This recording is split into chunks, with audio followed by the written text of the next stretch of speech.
The best revenge is stillness. Not rage, not chaos, not a final text left on read.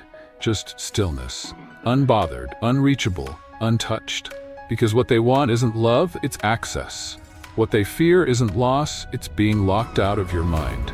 The narcissist doesn't feed on closeness. They feed on control. And control requires one thing: your reaction. The more you break, the more they win. The more you explain, the more they twist. The more you chase, the more they vanish.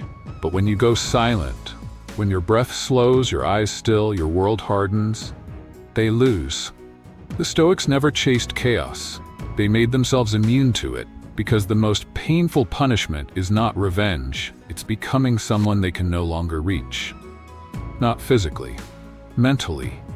You don't destroy them by yelling, you destroy them by disappearing while still standing right there. They thrive on reaction. You starve them with clarity. Narcissists don't just want attention. They want a mirror. They want to see how much power they still have over you by watching you break. So they bait, they twist, they wait, they say things just wrong enough to pull you in. They leave doors half open. They rewrite the story, just enough to make you doubt your own memory. Because confusion is control, and pain means they're still relevant.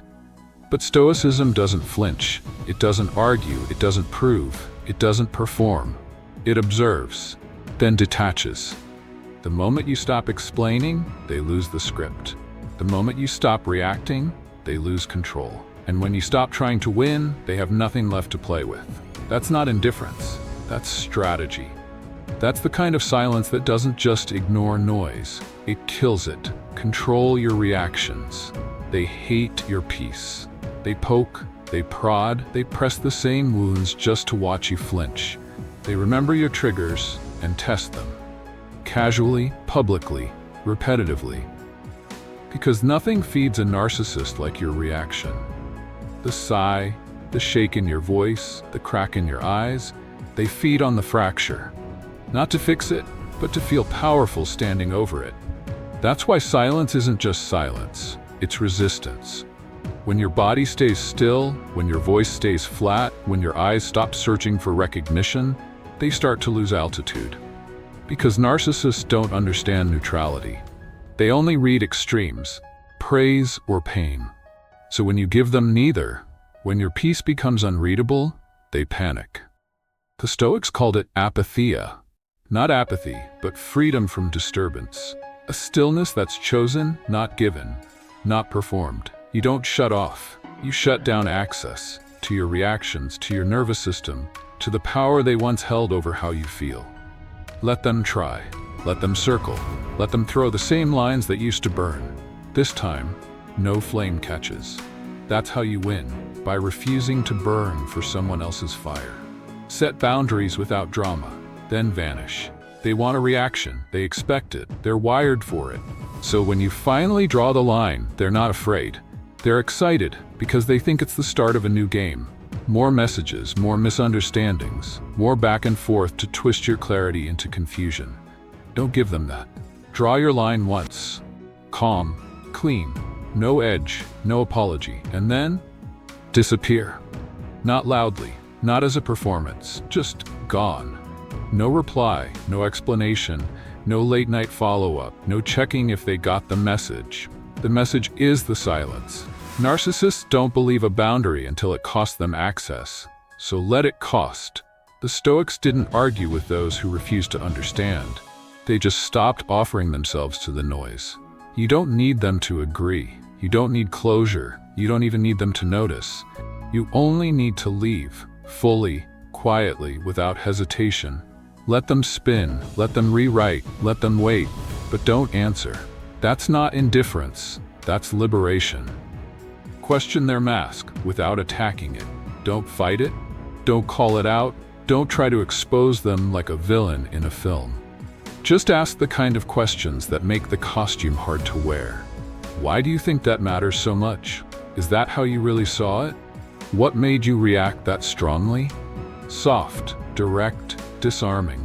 Narcissists expect conflict. They prepare for accusation. They thrive in debate where ego can survive.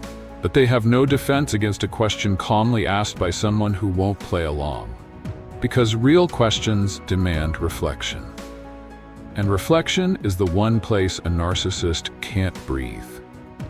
The Stoics didn't expose people with volume. They used precision, not to embarrass, but to reveal. Let your presence be clear, your tone flat, your energy unshakable. Then ask what no one else dares to, without judgment, without venom, without flinching, and watch the performance collapse under the weight of your stillness. They'll feel it, not like an attack, but like a mirror they can't look away from. Walk away without looking back. No last words, no closure conversation, no just so you know message typed at 2 a.m. Just a door, closed, soft, final. Because narcissists don't break when you leave. They break when they realize you're not coming back. They're not afraid of distance, they're afraid of finality, of silence with no echo, of a goodbye that doesn't wait for an answer. You don't need them to understand. You don't need to be heard. You don't need them to say, "You were right." That's not freedom. That's still bargaining. The Stoics never begged to be understood. They simply walked when the space no longer honored who they were. And they never looked over their shoulder to see if anyone followed. Walking away isn't weakness. It's intelligence. It's the realization that your peace matters more than their approval. And when they reach out, when they try to reopen what you sealed, don't explain, don't soften, don't pause to be kind. Because the most dangerous kindness is the one that keeps you tethered to what's already rotting. Let them replay it, let them guess, let them write stories where you were the villain. You don't need to fix the story. You only need to close the chapter and never turn the page again. Nothing tortures the narcissist more than losing access to your mind. Not your presence, not your voice, not even your love. Just one thing: access to your thoughts, to your attention, to that invisible thread that once tied your emotions to their approval. Narcissists don't need closeness, they need control. And that control lives in your mind, not your hands, not your words, not your body. They want to rent space inside your head, plant confusion, build mirrors, rearrange your self-worth until you can't tell the difference between guilt and loyalty. But the day you go still, internally, mentally, without warning, they panic. Because they can fake charm, they can fake apology, they can fake change, but they can't fake access. You're no longer available for the game. You see the trick, you know the pattern. And more importantly, you no longer respond to it. That's what breaks them.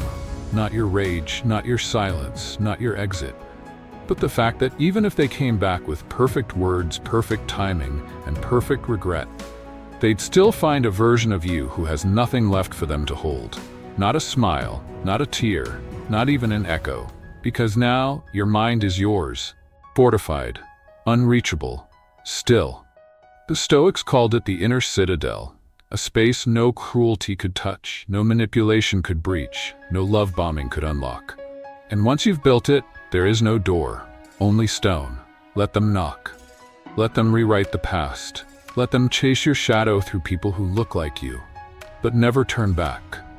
Because the most irreversible kind of freedom is the moment you realize you don't need to be understood by the one who never even saw you.